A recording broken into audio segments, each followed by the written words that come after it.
This hit goes out to you, Mr. Wick. Hi. Thank you so much for joining me today. Are we recording? Yeah, you in? need to slate. I really just wanted to start with something that stuck out to me the most, Daisy's death. 9 years later, I'm still thinking about it, still traumatized by it. So it was really just this huge moment when we got to see you save the tracker's dog. Was that like always in your vision to have this full circle moment of closure for Daisy?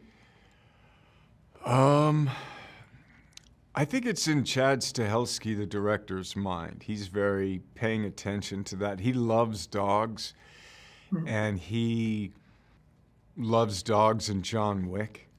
So having that kind of resolution or upmanship from the hounds is something that is important to him. And I think it's fun. But not only that, like we got to see a lot of elements from the first chapter come back around, kind of mirrored in chapter 4, whether it was these dogs or even when it came to your fatal wound at the Unfatal wound. Did filming those moments kind of make you think, oh, we're ready to wrap this up now? I think, to answer your question, yes, and there is an intentionality to that. You know, I know when I was filming it and in the sequence, John is walking down some stairs and I was like, you know, I took my pistols off, right? I took the belt and I laid my guns down. And we had seen through the series him always kind of like taking the weapons out of the basement or stuffing them back in a bag or having to get them out of a vault or... So that was intentional, the idea of the wound, and was it part of how John Wick 1 opens? You know, so to that sense of circularity and closure, yes. And was it emotional? Yes. And it was beyond nostalgia. It was in the moment. The ending. So John we've seen him survive virtually everything. Like in those final moments, do you think the audience would really accept and come to terms with the fact that he, you know, is seemingly dead? Yeah, I think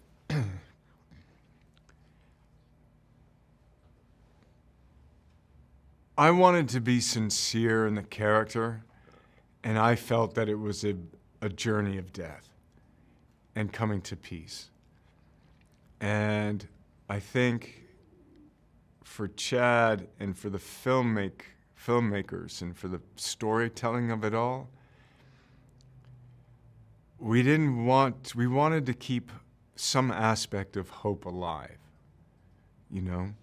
And I think in a weird way, it's almost a continuance, even beyond death, of John Wick. You know, like, will he come back? Will he resurrect? Will he?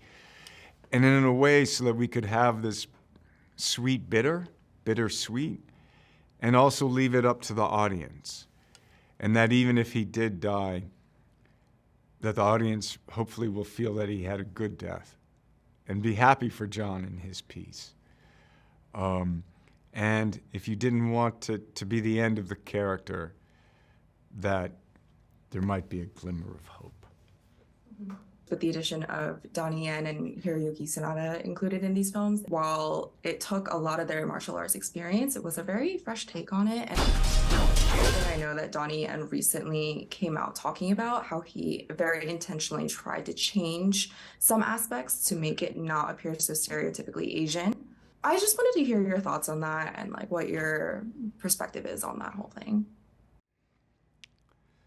No, there was a character, and I think he did what a wonderful artist would do, and he really came to the story and wanted to make it his own, you know, and he did that. I mean, I thought his performance was lovely and layered and textured and emotional. And I think the role afforded him that opportunity, and I think he took that opportunity and made something beautiful. if you love John Wick, hopefully you love the feast that we've provided. And if it's your first time seeing it, I hope you enjoy the ride. C'est pas pour les gars.